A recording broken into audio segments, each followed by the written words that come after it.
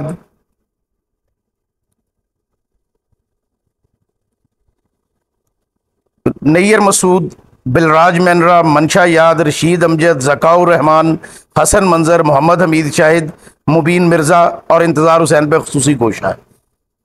تو کم سے کم میری تنقید سے آپ یہ شکوہ مجھ سے نہیں کر سکتے کہ میں نے معاصر افسانے پر نہیں لکھا۔ وہ کیسا ہے، اچھا ہے، برا، یہ ایک الگ بحث ہے، یہ موجود ہے۔ اسی طرح دوسرے ہیں جو میرے ظاہر ایک پوری کتاب جو ہے وہ ناول پہ ہے، تو میں اس کے بھی صرف آپ کو عنوان بتا دیتا ہوں۔ اچھا فنی مباحث جو ہیں وہ اس کے علاوہ ہیں، اس کی طرف میں نہیں آ رہا۔ عزیز احمد، اکرام اللہ، بانو قدسیہ، مستنصر حسین تارڑ، غلام یہ مرزا عطر بیگ، ان پر تفصیلی مضامین ہے، اور اس کے ساتھ قرۃ العین حیدر کا تفصیلی جائزہ موجود ہے۔ تو یہ ظاہر ہے ہمارا آج تک کا فکشن ہے جو لکھا جا رہا ہے۔ اس کے علاوہ میں نے اجتماعی مضامین بھی لکھے ہیں، جس میں 10 سال یا 20 سال میں جو ناول لکھا گیا ہے اردو میں لکھا، اس پہ بات کی ہے۔ تو ایک چیز تو یہ ہے کہ آپ کو ان لوگوں کو ڈیفرینشیٹ کرنا پڑے گا جو واقعی ادبی متن کے ساتھ چل رہے تھے، اور وہ لوگ جو صرف چند نظری مباحث پیدا کر کے تنقید کو خراب کر رہے تھے۔ آپ اگر یہ لائن آف ڈیمارکیشن نہیں کھینچیں گے تو پھر آپ اسی کنفیوژن کو زیادہ کریں گے جس کا شکوہ آپ کر رہے ہیں۔ دوسری چیز، حمید شاہد صاحب کی طرف سے ایک بات آئی، اور یہ بعض دفعہ کی جاتی ہے کہ افسانہ اور کہانی الگ ہے۔ میرا سوال یہ ہے کہ افسانے کو انگلش میں کیا کہتے ہیں اور کہانی کو انگلش میں کیا کہتے ہیں؟ تو انگلش میں کہانی کو انگلش میں کیا کہتے ہیں؟ تو پھر دونوں میں فرق کیا ہے؟ یہ خلط مبس انتظار حسین نے پیدا کیا تھا، اور اس لیے پیدا کیا تھا کہ وہ اس دور میں چونکہ ترقی پسند افسانہ پورے جوبن پہ تھا، وہ اس سے الگ اپنی شناخت بنانا چاہتا تھا۔ اور ایک اور مزے کی بات میں بتاؤں، وہ ساری عمر اپنی کتابوں پر کہانیاں لکھتے رہے، کہانیوں کے مجموعے پہ، افسانوں کے مجموعے پہ۔ جب سنگے میل سے ان کا کلیات چھپا تو اس پہ افسانے لکھے ہوئے ہیں اور ان کی زندگی میں چھپا ہے۔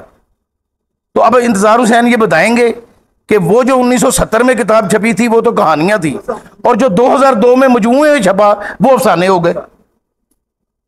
تو اس کا مطلب یہ ہے، میری اوپینین ہے، اور میں اس بات سے بالکل ایگری کرتا ہوں کہ ہر آدمی کو مجھ سے اختلاف کرنے کا حق ہے.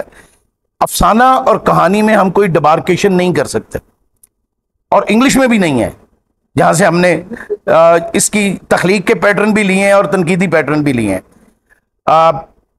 ایک چیز جس نے نقصان پہنچایا ہے، نہیں ایسا نہیں ہے کہ ہم نے ترجمہ کیا، ہمارے پاس ان سے پہلے افسانہ جو ہے وہ موجود تھا لفظ، اور یہ لفظ ہمارے لیے ایک خاص اسلوب کی کہانیوں کے لیے یہ استعمال ہوتا ہے. اچھا دوسرا کون سا تھا؟ افسانہ ہمارے پاس موجود تھا، یہ شارٹ سٹوری ہمارے پاس بعد میں آئی. نہیں وہ پرانا ہے، پرانا ہے، داستانوں جو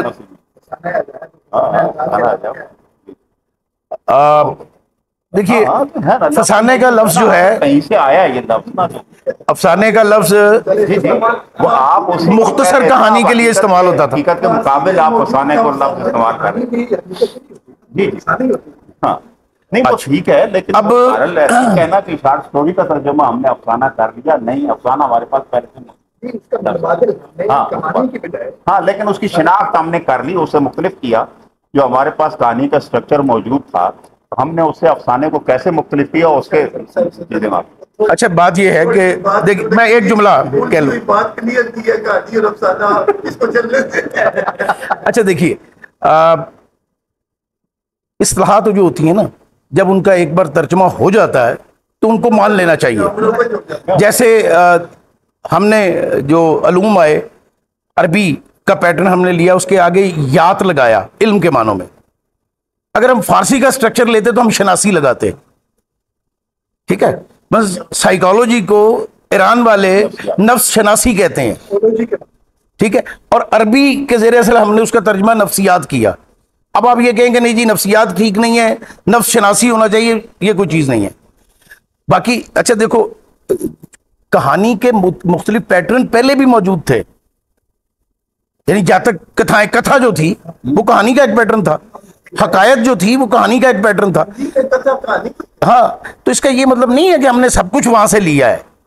یا اچھا ماڈرن سٹرکچر جسے آپ کہتے ہو، جس میں بنیاد ایونٹ ہے، تو اس کے بارے میں تو جب آپ کہتے ہیں کہ کردار غائب ہو گئے افسانوں سے، اس کا مطلب ہے وہ افسانے ایونٹس پہ لکھے گئے. تو وہ تو شمس الرحمان فاروقی آپ کو بتا رہے ہیں کہ آپ کی داستانیں ایونٹس پہ ہیں، کرداروں پہ نہیں ہیں. تو اس کو میں سمجھتا ہوں کہ ہمیں تھوڑا سا اس چیزوں کو واضح کرنے کی کوشش کرنی چاہیے. باقی ایک بات اور یاد رکھیے، یہ جو ادبی بحثیں ہوتی ہیں نا، یہ کبھی منطقی انجام ان کا کچھ نہیں ہوتا، لیکن یہ اسی سے ہمیں فوڈ آف تھاٹ ملتا ہے. میں اس بات کو بالکل مانوں گا کہ بہت سے آئیڈیاز مجھے یہ لکھنا ہے اسی طرح کے بحثوں کے دوران سوچے کہ بھئی اچھا ایک لوگ آدمی کہہ رہا ہے کہ یہ نہیں ہوتا، یہ کیوں نہیں ہوتا. تو یہ فروٹفل ہوتی ہیں، ہمیں انہیں جاری رکھنا چاہیے. جی خوش قسمتی اس کو سمجھنا چاہیے کہ میں ساری باتیں بھول گیا ہوں.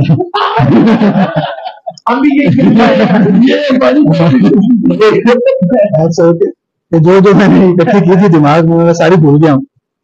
اور ظاہر ہے اتنی بھرپور بحث ہو گئی ہے کیونکہ سوالات اتنے ہیں اور ان کی جہات اتنی ہیں کہ آپ باتیں کرتے رہیں جتنی، تو ہر سوال کا ایک جواب ہے اور اس جواب کے اندر پھر مزید 10 سوال ہیں. لیکن میں بات نہیں کروں گا، کمنٹ کرنے کی ضرورت نہیں ہے. میں جو سوال کرتا ہوں اس پہ آپ جواب دے دیجیے دونوں حضرات. پہلا سوال یہ ہے کہ سارے کی ساری تنقید کو پچھلے 40 سال میں کسی ایک شخص کے رحم و کرم پر چھوڑ دینا اور یہ سمجھنا کہ جو خرابی پیدا کی ہے، جو ڈائمنشن غلط ہو گئی ہے، جو تفہیمات غلط ہو گئی ہیں، جو خلا رہ گیا ہے، وہ سارے کا سارا اس کی وجہ سے ہوا یا اس کے اٹھائے ہوئے مباحث کی وجہ سے ہوا. تو ہم بالواسطہ طور پر یہ سمجھ رہے ہیں کہ اس کی بات کا، اس کے لکھے کا، اس کے کہے کا اثر اتنا زیادہ تھا کہ اس نے اتنے بڑے مغالطے پیدا کر دیے کہ متبادل جتنے بھی لوگ بات کرنے والے تھے ان کی بات کم رہ گئی اور اس کی باتوں پر چلی گئی. تو کیا ایسا ہوا ہے؟ نہیں، میں